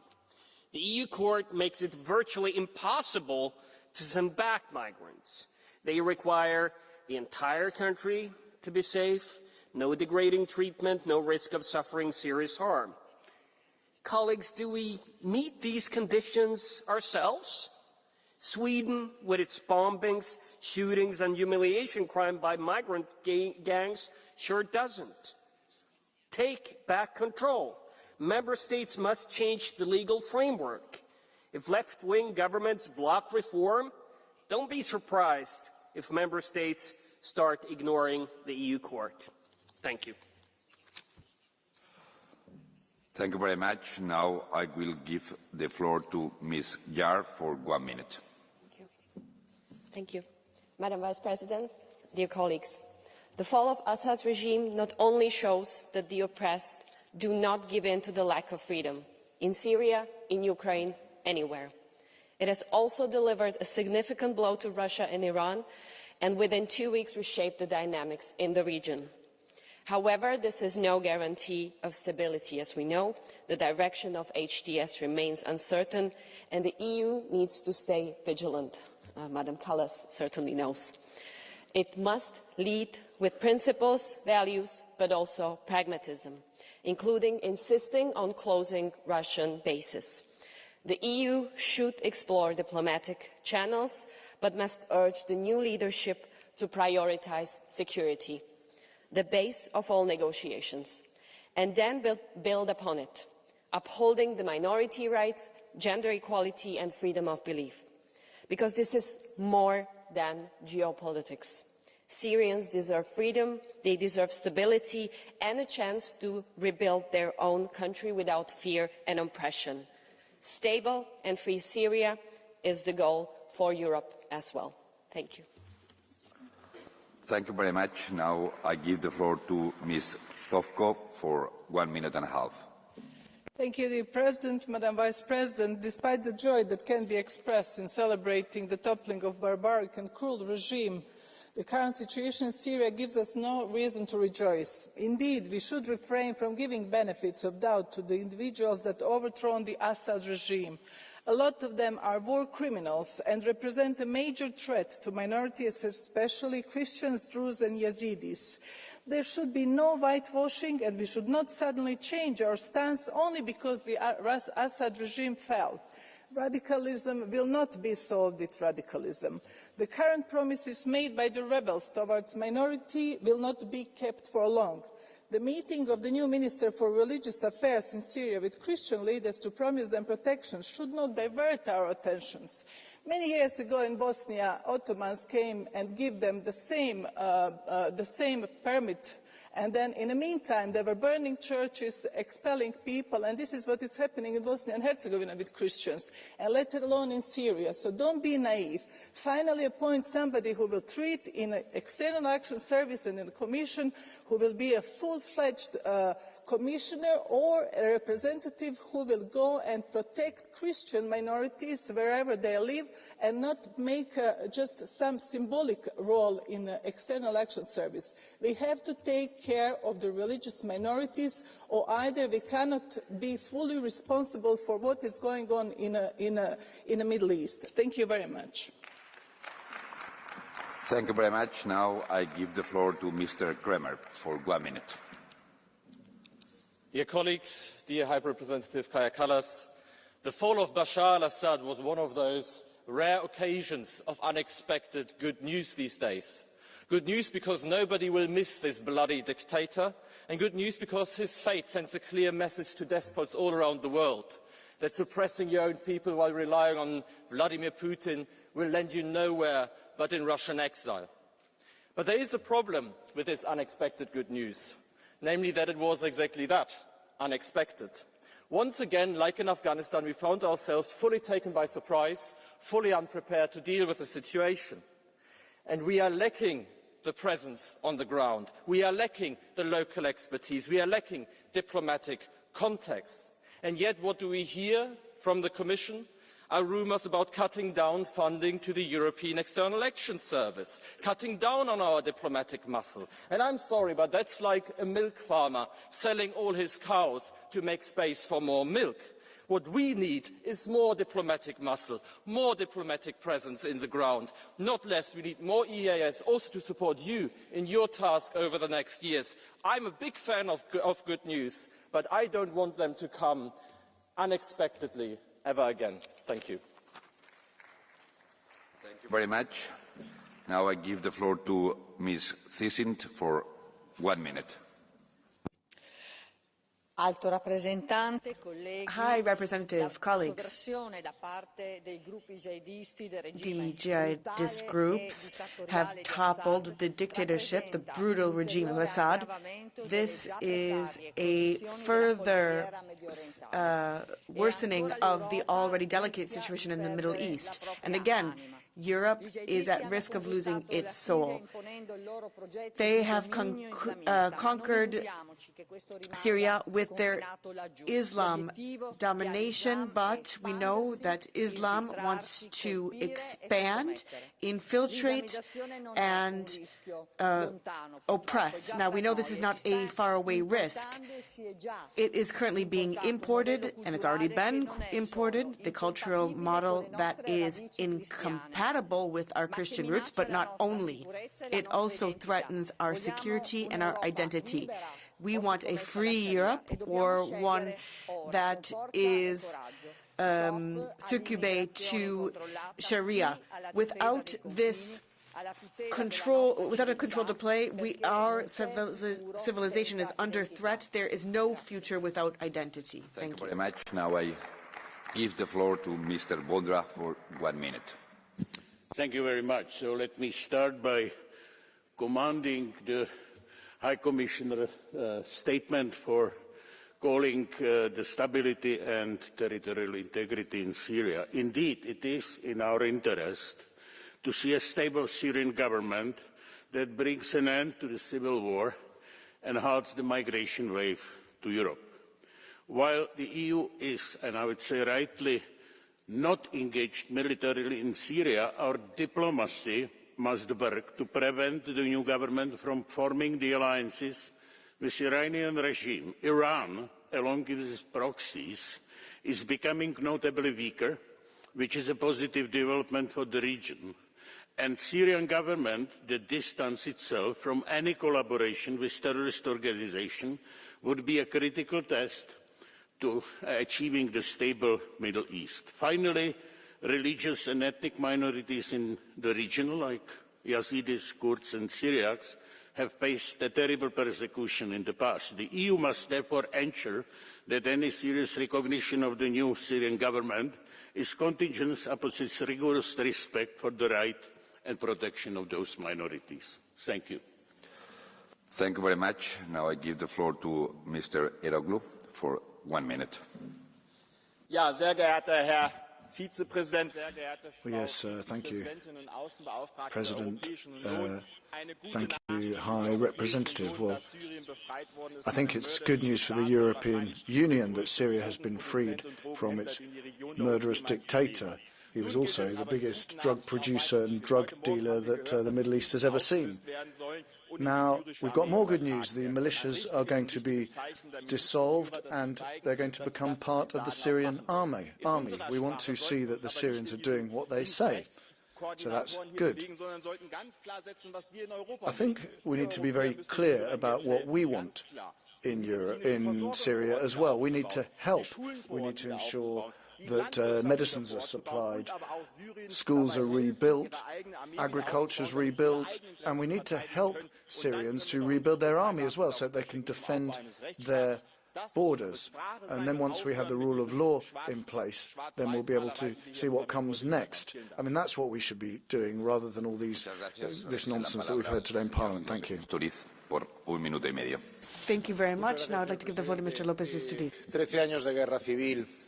Thank you very much. 13 years of civil war, a bloody regime, but we need to see what happens with the new government in Syria. Now, you understand, I have my suspicions and I have my doubts vis-à-vis the rebel groups that form part of the new government.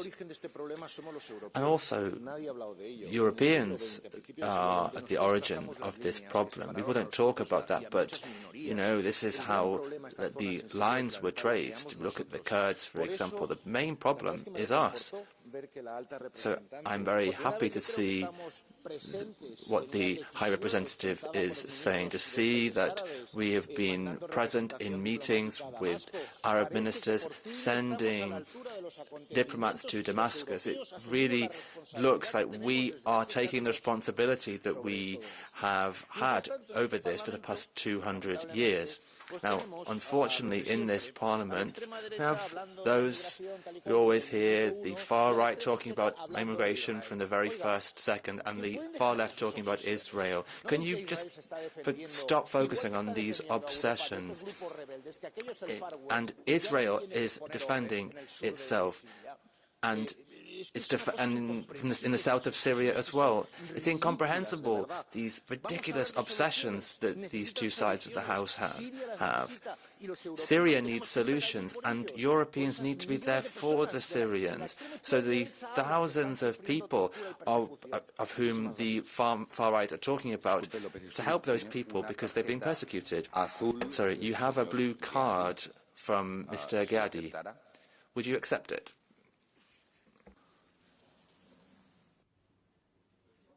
I will speak Greek.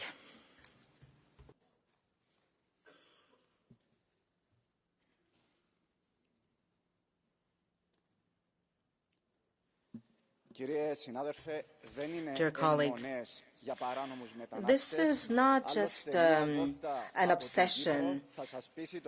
If you go to Cyprus, you will see what is actually going on the island. There is a huge problem.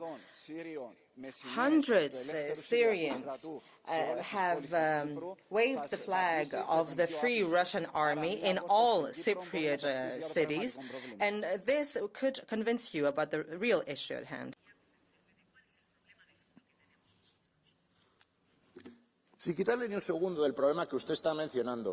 Well, you mentioned this problem. What I am saying, the priority is to solve the problems in Syria so that this does not happen again, and not wasting time with these issues. And we also need to resolve the issue of immigration. And we also look at what's happening in Syria and how the people are suffering. And we've had 13 years of civil war and persecution as well. That's what I've been talking about, and we're not focusing so much on the issue of immigration. Now I will give the floor to Mr. Di Rupo for 1 minute. Mrs.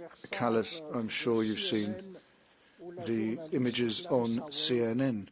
The journalist Kalissa Walt went into an Assad prison and frees a prisoner who had been closed in total darkness for 3 months. Now, the man initially was clearly frightened, but then when he saw the light of day, he realized that he was getting his freedom back. But the fact is, nothing has been concluded in Syria. However, we as Europeans have a great interest in supporting the transition. It's crucial to neutralize the Islamic State, and we need to ensure a fair and stable transition for everyone, including ethnic and religious minorities. We need to ensure that women are truly free. And whatever the skeptics say, we need to open up a constructive dialogue with Ahmed al-Shara and his Prime Minister. That's in our interests as the free world. This is a challenge, but it's an obligation that we face, and it's a heavy and difficult task for you, Madam High Representative. Thank you very much. Now I will give the floor to Mr. Laszlo for 1 minute.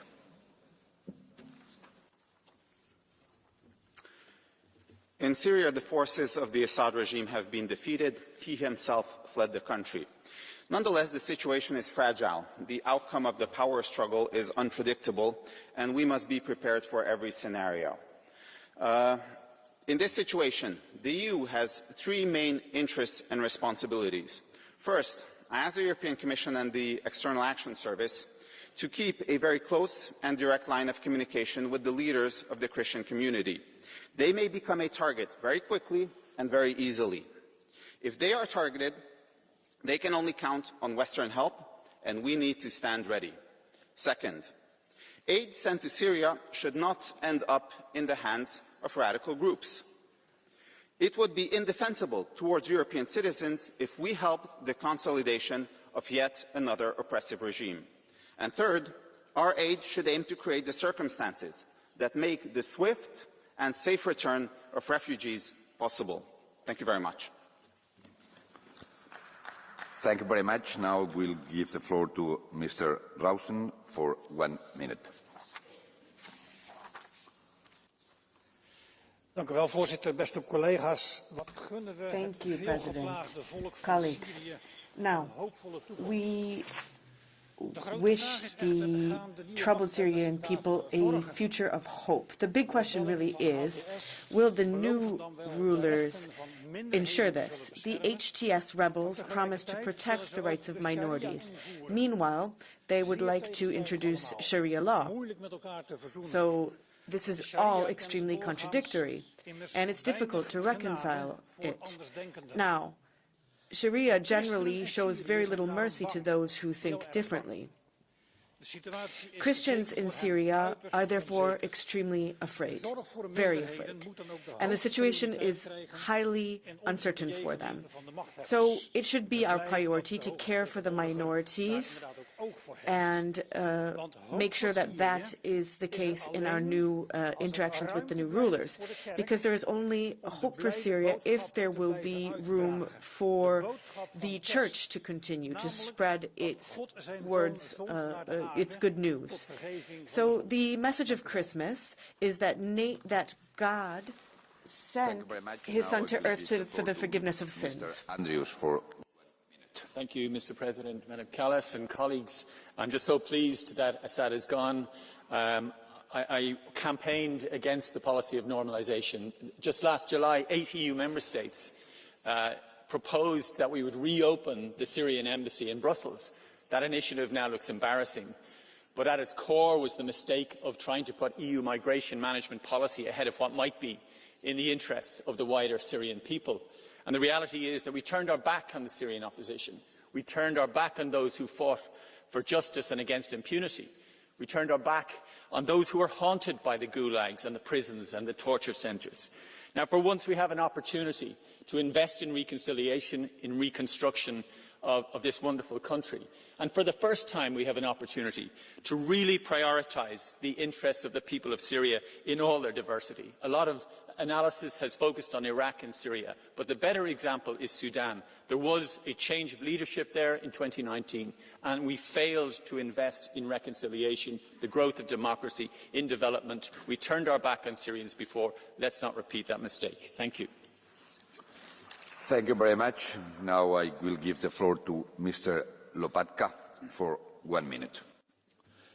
It is positive to see the end of this brutal terror regime in Syria. Now we must support Syrians in an orderly transition to a stable, functioning and democratic state. We must maintain continuous dialogue and keep the channels of communication open with the provisional government. And therefore, it was absolutely the right step of the new High Representative, Kaja Kallas, to send a high-ranking diplomat immediately to Damascus. We can assist in the rebuilding of institutions and democratic state structures.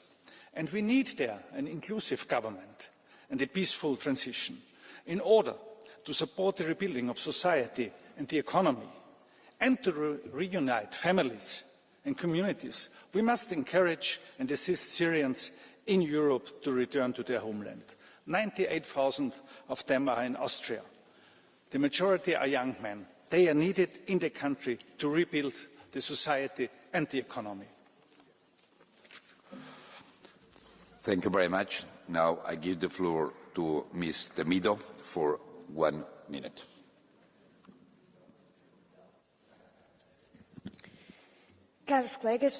Colleagues, High Representative, following more than 50 years of the Assad's control of Syria, Syria was jubilant with the end of this regime that used chemical weapons against its people. And I'd like to say there is no but when it comes to the end of a cruel dictatorship. However, with the fall of the regime, the HTS movement, which is prescribed by the United Nations, is a cause for concern. Syria has a new transition government, and we know that the risks of violence remain. There are opposition movements, and there are many vulnerable religious minorities. Israel has bolstered its presence in the Golan Heights, and Turkey has established an advantage over Kurdistan. Now, the Syrians that are outside of the country, the diaspora hope to come back. But it's not possible to think of this in the short term, to put an end to asylum policy. And in the EU, we know there's 1 million Syrians. The Portuguese President Sampaio established in 2014 the Global Platform for Syrio Students. It's a program of bursaries that meant that many children were able to come to Europe and have a future.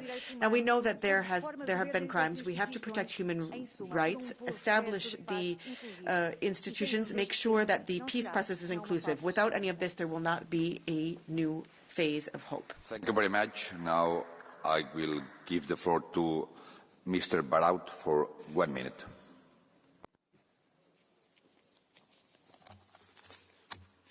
Le renversement du régime syrien a plongé la région. The Syrian regime has fallen, and that has produced chaos in the region. A militia led by a former al-Qaeda and IS leader has imposed itself. Christians may well end up being victims here under the indifferent eye of the international community. There's a new wave of migration being prepared, and Europe, already weakened, won't be able to deal with it. I've heard the colleagues say that we're obsessed by immigration rather than trying to help Syrians, but migration is something that causes problems. We should be obsessed with it. I'm worried about the future of Syria and the Syrian people, but I've been elected to defend the French people and also the people of Europe. Ankara is ready to manipulate this new power, which the Turks have helped to put in place, and they're going to once again use migration and use all the threats that they've got.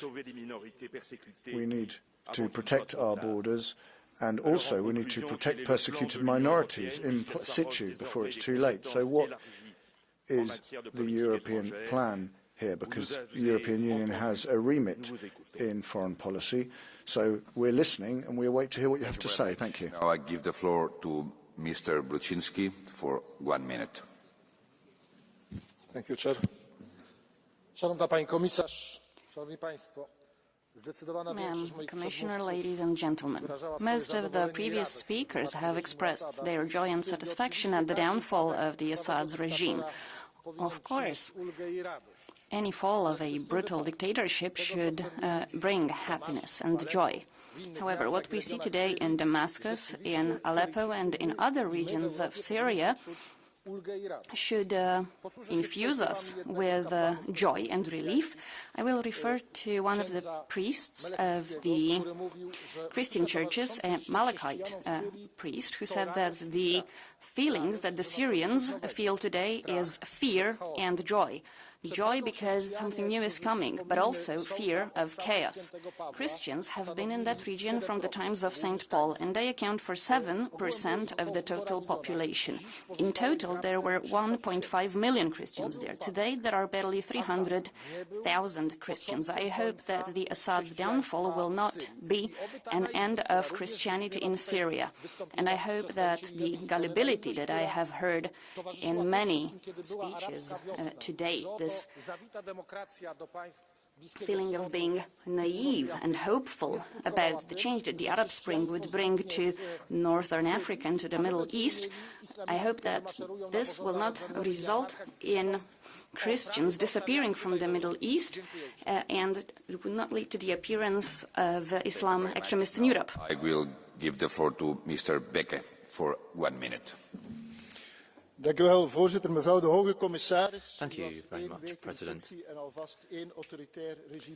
Madam Commissioner, 1 week in the job and an authoritarian regime has already fallen. I think we can only be happy about that.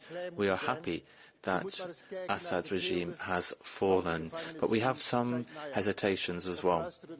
And, you can see the images of the Sednaya prison or listen to the witness testimony from these torture chambers and slaughterhouses under the Assad regime.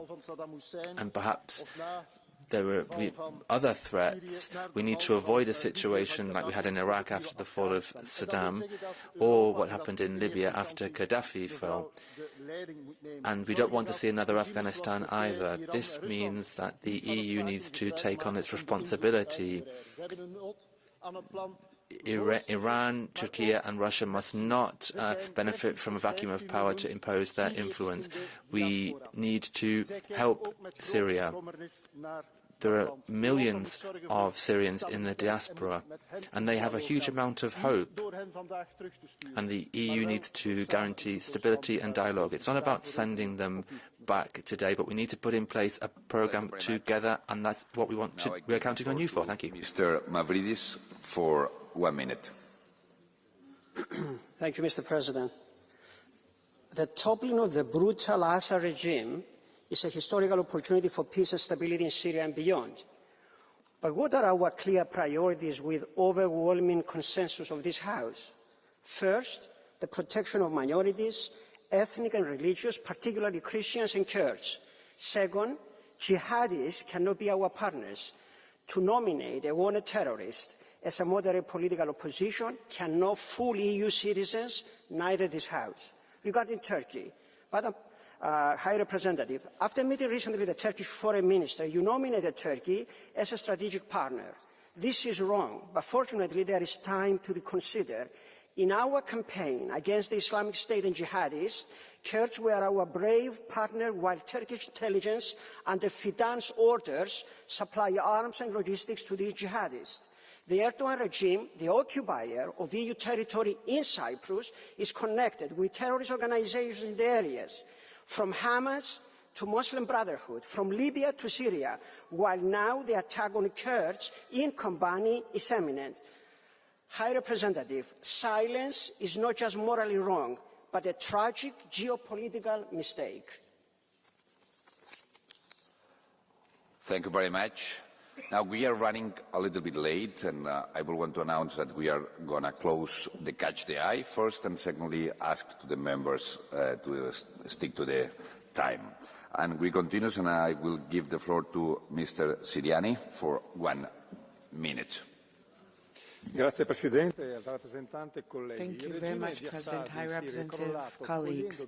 The regime fell, and that surprised the major powers in the world. These same powers, with the Hamas terrorist attack, that shows how unstable the intelligence and diplomatic services are because of all of these surprises. Now, it is true that Assad was a dictator, but I think Europe needs to take more distance to what is happening before therefore it celebrates a huge shift to pluralism, specifically when it comes to the role, we need to have prudence when it comes to Turkey, to Putin and its withdrawal from Syria. That could be shifted to Libya with the Russian fleet in the Sicilian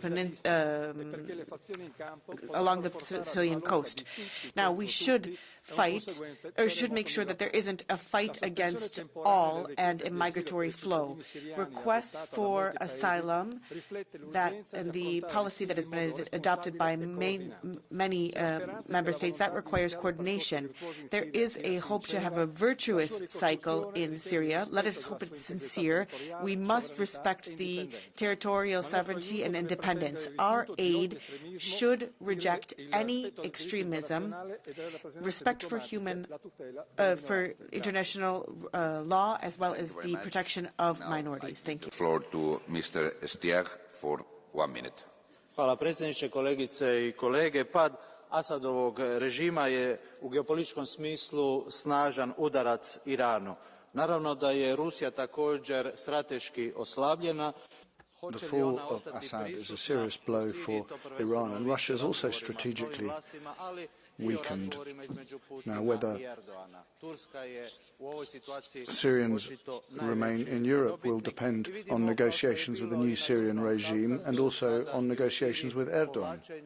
Turkey seems to be one of the big winners from this new situation, and the withdrawal of Russia has caused a vacuum that Erdogan is going to try and exploit. The United States are not going to get more engaged in Syria, and Israel is doing everything to guarantee its security.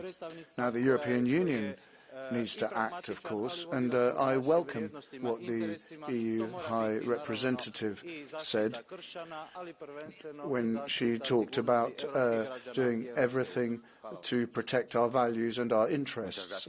So that's obviously Christians and European citizens. Thank you. Thank you very much. Now, Madam Jalul Muro.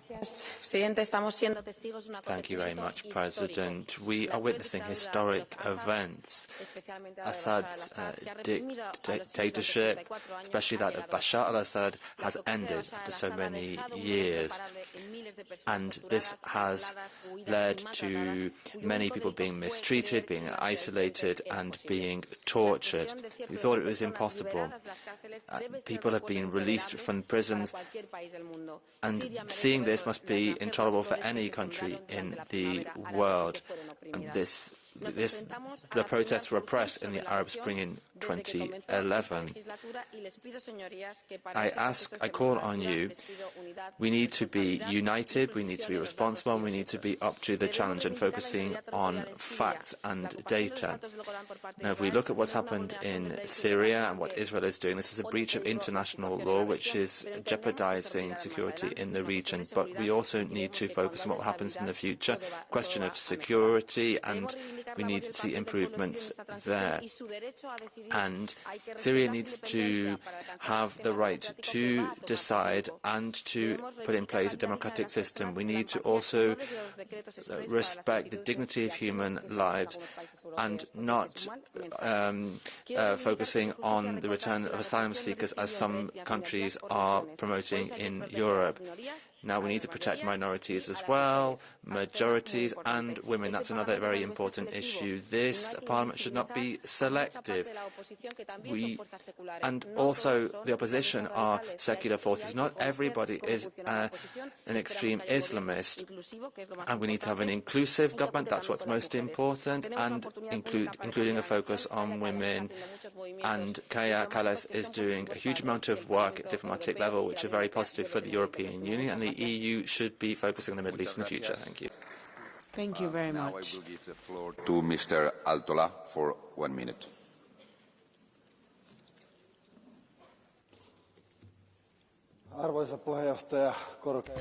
Chair,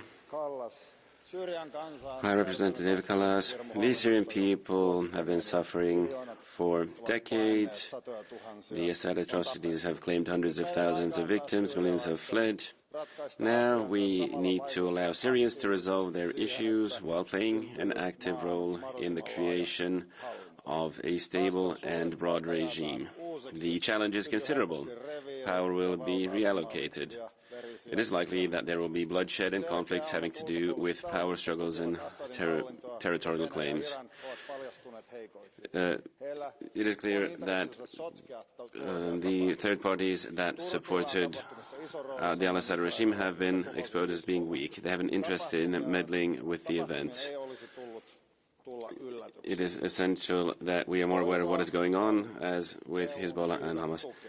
The EU needs to support. What is sure is that Syria will remain under geostrategic pressure for a long time. Thank you.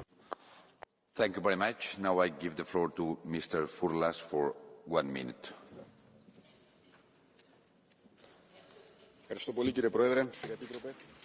Thank you, President. The situation in Syria is not just a matter of geopolitical concern. It's a humanitarian disaster with unprecedented consequences. Millions have fled the country. Hundreds of thousands have lost their lives. This is a very shameful situation. And it's a country very close to my homeland, Cyprus. Of course, as the EU, we welcomed the fall of Assad, but we didn't say how we can protect Christians and other minorities that are endangered and targeted. Russia, Turkey, and Iran are the major actors in a great geopolitical game, but the EU needs to be present. We need to take the lead in this. We need to tackle this crisis from a European perspective. So, dear Commissioner, we will stand by your side in this effort. Just one word of advice. Do not really trust Erdogan and Turkey because they are an occupying force in Europe. Thank you. Thank you very much. Now I give the floor to Mr. Kelly for 1 minute. Thank you, President. The Assad dictatorship was one of the most vicious and most brutal regimes the world has experienced over the last 50 years. Now, as the country is still reeling from the events that have taken place there, the stories of the cruelty that Assad and his father imposed on their own people come to light. The international community should reflect on their actions in Sudan, where limited support for the civilian government played a role in the country's descent into civil war. A vacuum of power now exists in Syria, where the different rebel factions may want to grab as much land and power as they can. It is the time for the UN, the EU and the Arab League to step up and assist the Syrian state in actualising a peaceful transition with fair and free elections where all minorities and religions can be equal. I urge our European partners to demonstrate dignity and compassion towards Syrian refugees. There is still a long journey ahead for Syria, but a great step forward has been taken by the ending of the Russian-backed Assad's reign of terror. Thank you very much. Now I will give the floor to Mr. Mandel for 1 minute. Liebe Kolleginnen und Kollegen, hohe Außenbeauftragte und Außenkommissar Kaja Kallas, herzlich willkommen im Europäischen Parlament. High Representative Kaja Kallas, welcome to the European Parliament, and I look forward to working closely with you to deal with foreign affairs situations and also the situation of refugees, because these are joined. I mean, I was in Syria a couple of years ago. I've been there several times, and it was clear back then that refugees might want to go home, but there are many armed groups in the region, and people don't really know who they can trust and whether they'll be safe. But clearly, we do have to reassess the migration situation. The Austrian government have done that. Other governments have followed. And we'll see how things go. I mean, What we're seeing in Syria is the fall of a brutal dictatorship, but we don't yet know what's going to happen in the future. We need to support them in spite of the fact that they potentially are Islamists, so that they can rebuild Syria. We have the responsibility, though, to ensure that everyone goes home who can contribute to rebuilding Syria. Thank you. Now I give the floor to Ms. Bentele for 1 minute. Dear Vice President Kallas, many important and true things have already been said by my colleagues, and I would like, therefore, concentrate on a topic which was maybe not yet highlighted that much in the debate. I was very pleased to hear that you proposed to the Council to convene an Association Council meeting with Israel. This shows that you are focusing rather on dialogue with Israel and not on ousting Israel, which was lately the very wrong policy of your predecessor. For me, it is shocking to see that the relations between an EU member state like Ireland and Israel can deteriorate to such a point that an ambassador is being recalled. It is high time that the EU set straight its position towards the only stable democracy in the region and to motivate Israel to play a constructive role in the upcoming process, helping to establish a new political authorities in Syria. In this regard, I also very much welcome your announcement to restart a high-level dialogue with the Palestinian Authority. There is currently a big opportunity for the EU in the Middle East to become more than just a donor of humanitarian aid. For example, an enabler for institution and democracy building. I'm strongly convinced that parliamentarian engagement and diplomacy can be beneficial to your efforts. Also, as a former German diplomat, I'm very much looking forward to a close cooperation with you in the next 5 years. Thank you very much. Now I give the floor to Mr. Tonin for 1 minute. President, Madam Commissioner, no dictator is internal. A dictator who killed and gassed his own people ran away like a biggest coward. This is the true face of dictators. They take care only for themselves and they destroy the country. Islamists are clearly taking over Syria. The experience of Afghanistan teaches us that we should never ever trust the words of the Islamists. We will judge them by their actions. So there are 3 possibilities. First, further fighting and fragmentation as in Libya. Second, one dictator replaced by another as in Iraq. Or we finally get a new and inclusive Syria. I expect from the EU to tie all our financial and diplomatic assistance to new Syrian authorities strictly to the fulfillment of our core values. This is to resolve conflicts through the dialogue, to establish institutions of state, and to protect religious minorities, especially Christians. The real strength of authorities is not in the number of guns, but in sincere support of the people. Thank you very much. Now I give the floor to Mr. Sokol for 1 minute. Poštovani potpredsjedniče, povjerenice, kolegice I kolege. Thank you. Madam Vice President, High Representative, colleagues, the regime fell more quickly than we thought. Now, it does not necessarily mean that the new regime will be democratic. We have the rebels have taken control, but they can be described as Islamists. 1.5 million Christians have left the country, and 300,000 are still there, and there are various groups, and this shows that we shouldn't just be euphoric about this. We should use all means we have to put pressure on the new government, but also, via Ankara, protect minorities. If the new government shows that they are democratic, we should support refugees to return to support their country. To have catch the eye, but we are running out of time, and as you know, we have at 12 the Sakharov Prize. Then we will do only 4 catch the eyes. It will be people who was present all the time during the debate, and especially once per group, per political group. The first one, it will be Milan Sver from the EPP. Hvala za besedo, gospod predsedujoči. S padcem al-Assada se je zgodil pozitivni. Thank you very much. Well, we've seen the fall of Assad, and that's a positive thing for the region. It means the end of repression on Syria and the end of links with Hezbollah and the Iranian regime. It was also a defeat for Russia.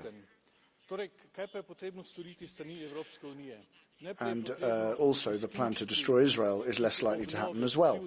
So what should the European Union be doing? Well, first and foremost, it should exclude those countries that brought Syria to its current situation from Syria's new era. All democratic forces should be included, the European Union, the United States as well, of course. So that's the first thing. And then secondly, we need to do everything possible to prevent the Afghan model being repeated. The European Union needs to be involved in rebuilding Syria. High Representative, we place great hopes in you to ensure that the European Union can play a greater role. Thank you. Thank you, President, and welcome, High Representative Kallas. Listening to the whole debate, I must say one thing. I am disgusted by the way some people here talk about people. It's dehumanizing. And I want to have noted that from the far right, the word deportations has been used several times, and I do not want to normalize that. We will only get one chance to get this right. The fall of the Assad regime is not a guarantee for stability, in particular because Turkey and Israel are vigorously pushing their own agendas. So how to convert this situation into an opportunity? Adding to the useful ideas that have been raised by my colleagues, I want to say to the High Representative to consider investing in our very diverse and knowledgeable Syrian communities in our societies. They are very knowledgeable and they can be of help. Also promote and support initiatives to transitional justice, offer direct and indirect peace building and dialogue, and work on the protection of minorities, in particular the Kurds in the north. Thank you. Thank you very much. Now I will give the floor to Ms. Langet-Siepen. Katrin. Ja, thank you. Ich werde Deutsch sprechen. Ich I'll be werfe eine speaking Zahl in in den German. Raum, 54, und ich Now, werfe just sorry eine if we go into the weitere Zahl in room, den Raum, 48. 54, and then another one, 48. 54 years of an Assad dictatorship. Father of Bashar and Bashar al-Assad. The regime has fallen, but and if we hadn't seen such a swift fall, it wouldn't have been possible to call for deportation so quickly. I echo what my colleague in the S&D Tice was saying. It's incredible how inhumanely people speak about humans, as if they don't have their own free will, as if they have to just fall into chaos straight away. It's as if there would be no opposition, nothing in Washington, Paris and Berlin. People are there. We have a democratic plan, and Ms. Kallas, I call upon you, contact the new movements with the experienced activists and speak to people. They don't want things to be decided on their bodies. They don't want to be decided for them what is bad or good. That's my appeal to you, Ms. Kallas. Thank you. Thank you very much. Now I will give the floor for Mr. Dostal.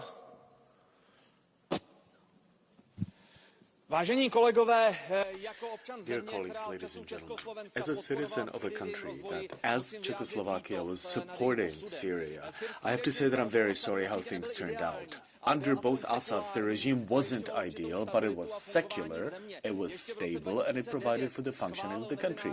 Already in 2009, the International Monetary Fund was praising Syria for growing GDP, lowering debt, and reforms.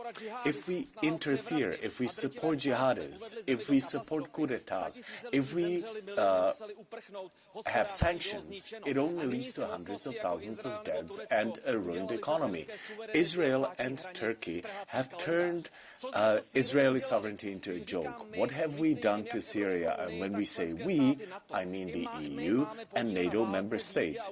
We have our share of blame in how things turned out in Syria and in the region. No wonder people are going to hate us.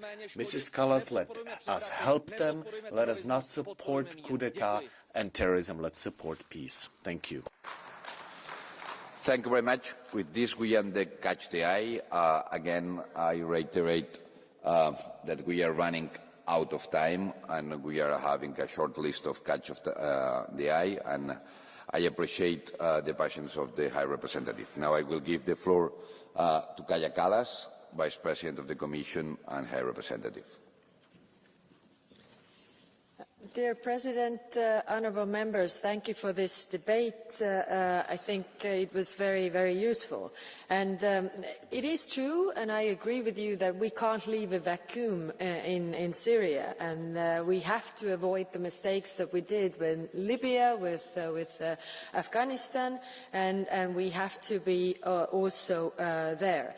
The future of the country must be Syria-led and Syria-owned and reflect the Syrian people in all their diversity. Yes, we know that Syria is very diverse, and I agree with those that we don't talk about protection of minorities, but we talk about inclusivity of the government, that, you know, all the groups that you also mentioned in the plenary would be sitting around that table. I agree with those who said that the European Union must be present, and we have already started to have a process to engage cautiously with Damascus, pushing for inclusive and tolerant approach. I see we have a chance here to really impact the region, and we need to follow closely the next steps in the short term.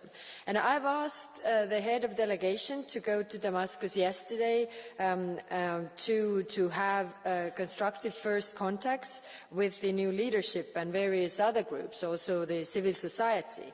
And we are ready to reopen our delegation, which is the European Embassy, and we want this to be fully operational again. I think this is a very important step, that we will reopen the delegation in Syria to have, like many of you said, really constructive engagement, and to have the input and information from the ground as well. In parallel, EU remains the biggest donor of humanitarian aid to Syrian people, and we stand with the Syrian people through this transition, as we did during Assad's brutal rule. Like I've said, Syria faces positive but uncertain future, and we have to work together with the regional actors. That's why meeting with the Arab countries, the United Nations, United States, but also Turkey, and having the same principles in mind is extremely important to deliver the same messages also to the new leadership, what we want to see. So thank you very much for this debate, and we will continue to cooperate also with the European Parliament. Thank you. Thank you very much, High Representative. I'm informing you that the vote about the resolution will be in the future, in the coming seasons. With this, we end the debate about the toppling of the Syrian regime and its geopolitical implications and the humanitarian situation on the country. With that, we will pass to the next point on the agenda. As you know, it's a point about the repression against peaceful demonstrations, pro-European peaceful demonstrations in Georgia. I would like you to inform that it will be one round, one speakers per group. Then we will not have catch the eye or blue card during this debate. Yeah, Commissioner Suica.